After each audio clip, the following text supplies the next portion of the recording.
ॐ सहनाववतु सहनौ भुनक्तु सह वीर्यं करवावहै तेजस्विनावधीतमस्तु मा विद्विषावहै ॐ शान्तिः শান্তিः শান্তিः। নমস্কার। যে কোনো গুরুত্বপূর্ণ কাজ, ধরুন একটা বই লেখা বা কোনো বড় অনুষ্ঠান, এর শুরুতে আমরা প্রায়ই একটা জিনিস দেখি। এক ধরনের প্রার্থনা বা শুভসূচক মন্ত্রপাঠ। একদম। সেটা হতে পারে কোনো বইয়ের প্রথম পাতায় লেখা শ্রী গণেশায় নমঃ বা কোনো অনুষ্ঠানের শুরুতে ঈশ্বরের নাম নেয়া। ঠিক, আমরা এটা দেখতে এতটাই অভ্যস্ত যে এটা নিয়ে খুব একটা ভাবি না। কিন্তু ব্যাপারটা বেশ অদ্ভুত, তাই না? বিশেষ করে যখন বিষয়টা জ্ঞান বা যুক্তির জগতের হয়। ঠিক তাই। মানে প্রশ্নটা হলো, যে শাস্ত্রের মূল ভিত্তি হলো যুক্তি, প্রমাণ আর কার্যকারণ সম্পর্ক খুঁজে বের করা। হ্যাঁ, সেই শাস্ত্রের বই কেন একটা বিশ্বাসভিত্তিক প্রার্থনা দিয়ে শুরু হবে?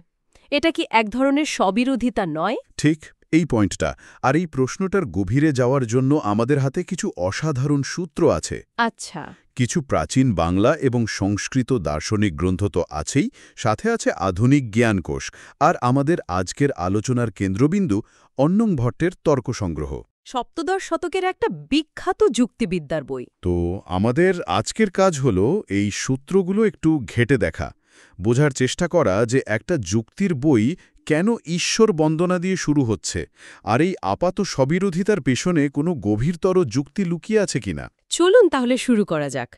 প্রথমে মঙ্গলাচরণ ব্যাপারটাকে একটু ভেঙে বোঝা দরকার। হ্যাঁ, এই শব্দটার মানে কি? এর আক্ষরিক অর্থ হল শুভ আচরণ, মানে যে কোনো কাজ শুরু করার আগে বিঘ্ন দূর করার জন্য। আর কাজটা যাতে ভালোভাবে শেষ হয়। একদম। সেই জন্য ঈশ্বরের বা কোনো উচ্চতর শক্তির আশীর্বাদ চাওয়া। উইকিপিডিয়ার সূত্র অনুযায়ী হিন্দু শাস্ত্রের এটা একটা খুব সাধারণ প্রথা।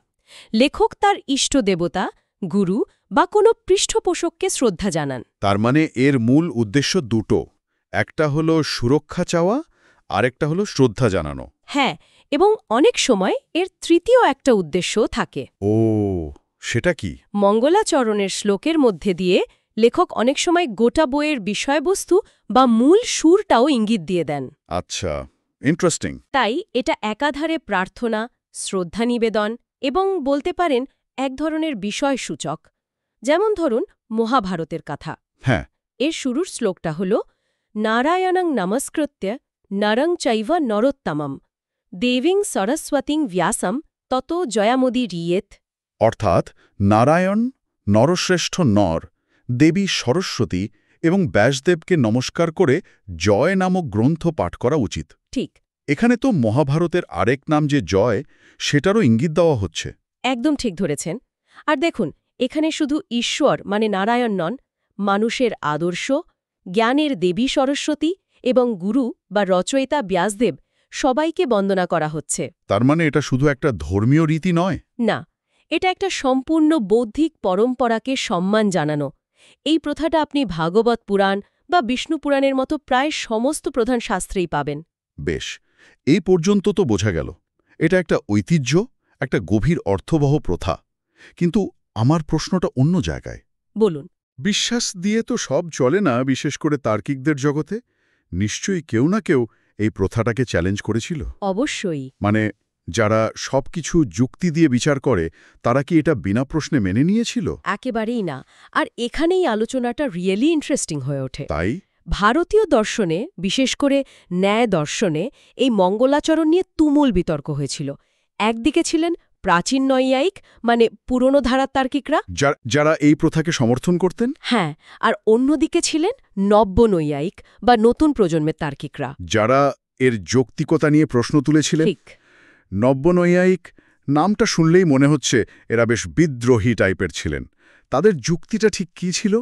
তাদের দৃষ্টিভঙ্গি ছিল পুরোপুরি পর্যবেক্ষণ আর প্রমাণের ওপর নির্ভরশীল।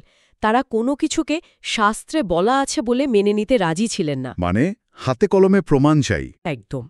তারা বাস্তব উদাহরণ দিয়ে তাদের মতব্য প্রমাণ করতে চাইতেন। আচ্ছা, তাদের প্রথম এবং সবচেয়ে শক্তিশালী যুক্তিটা ছিল এরকম। কি রকম? তারা দেখালেন যে কিরণাবলীর মতো কিছু বিখ্যাত গ্রন্থ আছে যেখানে যথাযথভাবে মঙ্গলাচরণ করা হয়েছিল, কিন্তু সেই গ্রন্থগুলো শেষ পর্যন্ত সম্পূর্ণ হয়নি। ওহ, এটা তো একটা মারাত্মক যুক্তি।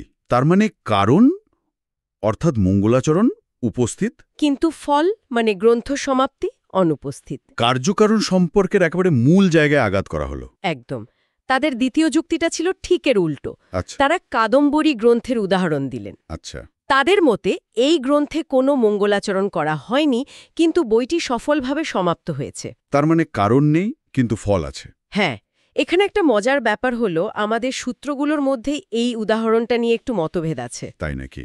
হ্যাঁ, তর্ক সংগ্রহের ভাষ্য অনুযায়ী কাদম্বরীতে মঙ্গলাচরণ ছিল না, কিন্তু তা শেষ হয়েছে।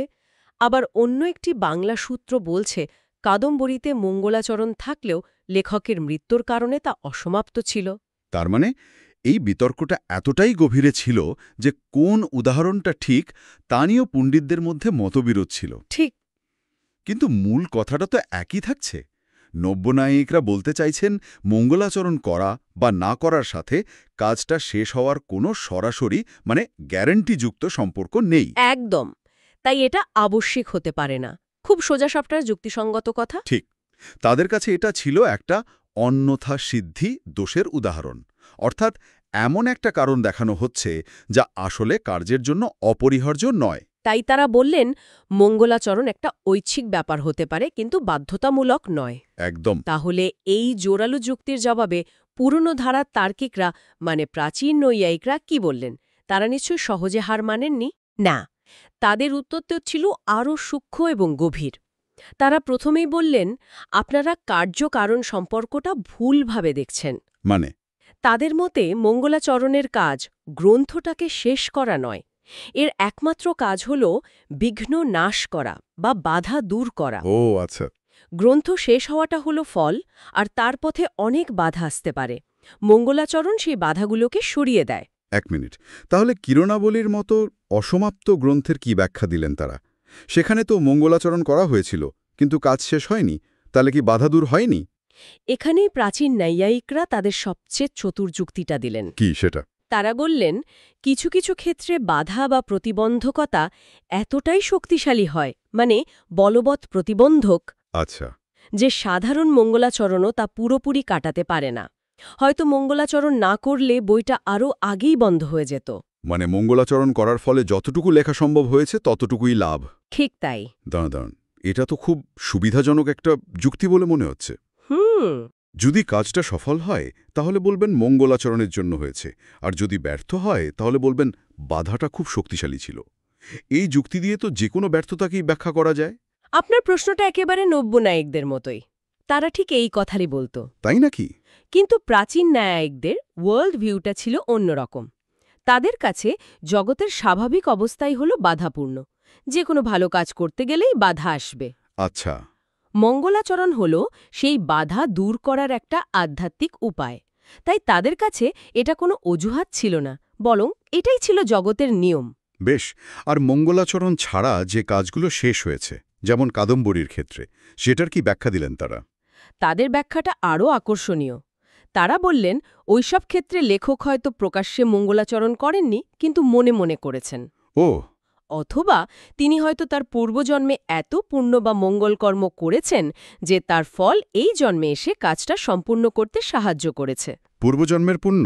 হ্যাঁ, এর জন্য তারা একটা সুন্দর সংস্কৃত শব্দ ব্যবহার করেছেন, গ্রন্থাদ্বৈহিরেবা মঙ্গলম কৃতমত, অর্থাৎ গ্রন্থের বাইরেই মঙ্গলকর্ম করা হয়ে গেছে। আচ্ছা, এবার তো বিষয়টা পুরোপুরি যুক্তির জগৎ থেকে বেরিয়ে গিয়ে মেটাফিজিক্স বা অধিবিদ্যার জগতে চলে যাচ্ছে। মনে হচ্ছে তারা যেন তেন প্রকারেণ এই প্রথাটাকে রক্ষা করার জন্য আপ্রাণ চেষ্টা করছেন।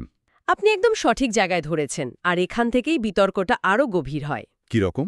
প্রশ্নটা হলো তারা কেন এত চেষ্টা করছিলেন? কারণ তাদের কাছে বিষয়টা শুধু একটা ধর্মীয় রীতি ছিল না, তারা মঙ্গলাচরণকে 3টি দৃঢ় ভিত্তির ওপর দাঁড় করিয়েছিলেন। 3টি ভিত্তি? হ্যাঁ, শিষ্টাচার, ফলদর্শন এবং শ্রুতি। এই 3টি জিনিস ঠিক কি? শিষ্টাচার মানে হল জ্ঞানী, শ্রদ্ধেয় এবং মহৎ ব্যক্তিরা এই আচরণ করে এসেছেন।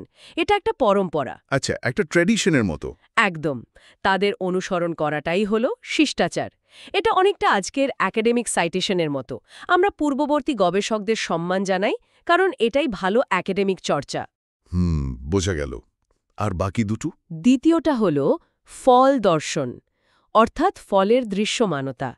তারা বলতেন, সাধারণভাবে দেখাই যায় যে যারা মঙ্গলাচরণ করে তাদের কাজ সফল হয়। কিছু ব্যতিক্রম থাকতে পারে, কিন্তু সাধারণ নিয়মটা এটাই। আর তৃতীয়টা? তৃতীয় এবং সবচেয়ে শক্তিশালী ভিত্তি হল শ্রুতি, অর্থাৎ বেদ বা শাস্ত্রের নির্দেশ। তৈত্তেরীয় উপনিষদের একটি উক্তি এখানে খুব প্রাসঙ্গিক, যা অনিন্দনীয়, অর্থাৎ যা ধর্মযুক্ত কর্ম তাই তোমাদের কর্তব্য। যেহেতু মঙ্গলাচরণ একটি অনিন্দনীয় কাজ। হ্যাঁ, এবং ধর্মসম্মত কাজ, তাই তা অবশ্যই পালনীয়। এই তিনটি স্তম্ভের ওপর ভিত্তি করে তারা মঙ্গলাচরণকে আবশ্যক বলে প্রতিষ্ঠা করলেন। বাহ! তার মানে তারা শুধু বিশ্বাস দিয়ে নয়, ঐতিহ্য, পর্যবেক্ষণ এবং শাস্ত্রীয় প্রমাণ, এই ৩ ধরনের যুক্তি দিয়ে তাদের অবস্থানকে প্রতিষ্ঠা করার চেষ্টা করলেন। এটা একটা অসাধারণ বৌদ্ধিক প্রচেষ্টা। ঠিক। তাহলে এবার আমাদের মূল উদাহরণ, তর্কসংগ্রহ গ্রন্থটির দিকে ফেরা যাক। আমরা শুরুতেই বলেছিলাম এটি যুক্তিবিদ্যার একটি ফাউন্ডেশনাল টেক্সট। এর লেখক অন্নং ভট্ট কে ছিলেন? আমাদের সূত্রগুলো বলছে অন্নং ভট্ট ছিলেন সপ্তদশ শতকের একজন অসাধারণ পণ্ডিত। তাকে একজন পলিম্যাথ বলা চলে। কারণ তিনি একাধিক বিষয়ে পারদর্শী ছিলেন। একদম। তিনি ন্যায়, বৈশেষিক, বেদান্ত, ব্যাকরণ এরকম একাধিক শাস্ত্রে পারদর্শী ছিলেন। তিনি যখন দেখলেন যে ন্যায় বৈশেষিক দর্শনের মতো একটা গুরুত্বপূর্ণ বিষয়ে বেশ কঠিন নতুন ছাত্রদের জন্য। একদম, তাই তিনি তাদের জন্য এই বইটি লেখেন। বইয়ের শুরুতেই তিনি বলছেন এটি বালানাম সুখবোধায়, অর্থাৎ শিশুদের বা নতুনদের সহজে বোঝানোর জন্য লেখা। আর তিনি নিজেই এর ওপর একটি টীকা বা ভাষ্য রচনা করেন। হ্যাঁ, যার নাম দীপিকা, যাতে কাজটা আরও সহজ হয়। আমি ভাবছি অন্নং ভট্টের মতো একজন তার্কিক যখন এই শ্লোকটা লিখছেন, তিনি কি এটাকে শুধু একটা প্রথা হিসেবে দেখছেন, নাকি তিনি সত্যিই বিশ্বাস করছেন যে শিবকে স্মরণ না করলে তার যুক্তির বইটা সম্পূর্ণ হবে না? এটাই হলো সবচেয়ে গুরুত্বপূর্ণ প্রশ্ন, আর তার উত্তরটা লুকিয়ে আছে তর্কসংগ্রহের একেবারে প্রথম শ্লোকটার মধ্যে। হ্যাঁ, সেই বিখ্যাত মঙ্গলাচরণ শ্লোকটি। একদম। তর্কসংগ্রহের প্রথম শ্লোকটি হল নিধায় হৃদি বিশ্বেশং বিধায় গুরুবন্দনম বালানাং সুখবোধায় ক্রিয়তে তর্কসংগ্রহ। চলুন এটাকে একটু ভেঙে দেখি। প্রথম অংশ, নিধায় হৃদি বিশ্বেশং, অর্থাৎ বিশ্বেশ্বরকে, এখানে শিবকে হৃদয়ে ধারণ করে। এটা হল ঈশ্বরের প্রতি তার আত্মসমর্পণ। ঠিক। দ্বিতীয় অংশ, বিধায় গুরুবন্দনম, অর্থাৎ গুরুকে বন্দনা করে। এটা হল শিষ্টাচার বা বৈদিক পরম্পরার প্রতি তার শ্রদ্ধা। আর তারপর তিনি তার উদ্দেশ্য বলছেন। হ্যাঁ, বালানাং সুখবোধায়, শিশুদের সহজে বোঝানোর জন্য ক্রিয়াতে তর্ক সংগ্রহ, এই তর্ক সংগ্রহ রচনা করা হচ্ছে। তার মানে এই একটা শ্লোকের মধ্যে তিনি পুরো বিতর্কের সারসংক্ষেপ তুলে ধরেছেন। ঠিক। তিনি শুধু প্রথাটা পালন করছেন না, তিনি দেখাচ্ছেন কেন তিনি এটা করছেন। তিনি ঈশ্বর এবং গুরু উভয়ের কাছেই তার বৈদিক অহংকারকে সমর্পণ করছেন একটা নতুন জ্ঞান সৃষ্টির কাজ শুরু করার আগে। ঠিক তাই। আর এবং শুধু তাই নয়, তিনি তার নিজের ভাষ্য দীপিকাতে এই মঙ্গলাচরণ কেন আবশ্যক সেই বিষয়ে প্রাচীন ন্যায়িকদের পক্ষে সমস্ত যুক্তি বিস্তারিতভাবে তুলে ধরেছেন। মানে তিনি নিজে একজন প্রথম সারির তার্কিক হয়েও এই বিতর্কে প্রাচীন ন্যায়িকদের পক্ষ নিয়েছিলেন। হ্যাঁ, তার কাছে একটা গভীর বৌদ্ধিক কাজ শুরু করার আগে এই বিনয় বা আত্মসমর্পণই ছিল প্রথম যৌক্তিক পদক্ষেপ। তাহলে আজকের এই দীর্ঘ এবং গভীর আলোচনা থেকে আমরা কি শিখলাম? আমরা একটা খুব সাধারণ প্রশ্ন দিয়ে শুরু করেছিলাম, বইয়ের শুরুতে কেন ঈশ্বর বন্দনা করা হয়? আর তার উত্তর খুঁজতে গিয়ে আমরা ভারতীয় দর্শনের ভেতরে কার্যকারণ, বিশ্বাস এবং যুক্তির এক অবিশ্বাস্য বিতর্কের মধ্যে প্রবেশ করলাম। হ্যাঁ, এবং আমার কাছে সবচেয়ে আকর্ষণীয় বিষয় হল ন্যায় দর্শনের মতো একটি চরম যৌক্তিক স্কুল নিজের ধর্মীয় ও সাংস্কৃতিক আচারের ওপর নির্মোহভাবে যুক্তি প্রয়োগ করেছে। তারা এটাকে অন্ধভাবে মেনে নেয়নি। না। তাহলে কি ছিল? প্রশ্নটা ছিল যুক্তির পরিধির মধ্যে বিশ্বাস এবং ঐতিহ্যকে কিভাবে জায়গা দেওয়া যায়। তারা প্রথাটিকে বাতিল করেনি, বরং তাকে রক্ষা করার জন্য আরও উন্নত যুক্তি তৈরি করেছিল। এটাই তাদের কাছে বৌদ্ধিক সততা ছিল। দারুণ একটা ভাবনা। তাহলে শ্রোতাদের জন্য একটা শেষ প্রশ্ন রেখে যাই। গ্রন্থগুলি বলছে যে মঙ্গলাচরণ আমাদের কাজের বাধা বিঘ্ন দূর করে। ঠিক। আমরা যখন কোনো নতুন বা কঠিন বিষয় শিখতে বা বুঝতে চেষ্টা করি, তখন আমাদের সবচেয়ে বড় বাধাটা কি হতে পারে? বাইরে থেকে আসা কোনো সমস্যা, নাকি আমাদের ভেতরের অহংকার? এই ধারণা যে আমি সব জানি বা এটা খুব সহজ। একদম। সম্ভবত অন্নং ভট্ট আমাদের এটাই বলতে চেয়েছেন। জ্ঞানার্জনের পথে সবচেয়ে বড় বাধা হল বৌদ্ধিক অহংকার। আর তাই কোনো উচ্চতর শক্তি বা গুরুর কাছে বিনম্র আত্মসমর্পণই প্রকৃত জ্ঞানার্জনের জন্য মনকে প্রস্তুত করার প্রথম যৌক্তিক ধাপ। Thank you for watching this video. If you enjoyed it, please like, share, and subscribe. Your support encourages me to create more content. Thank you.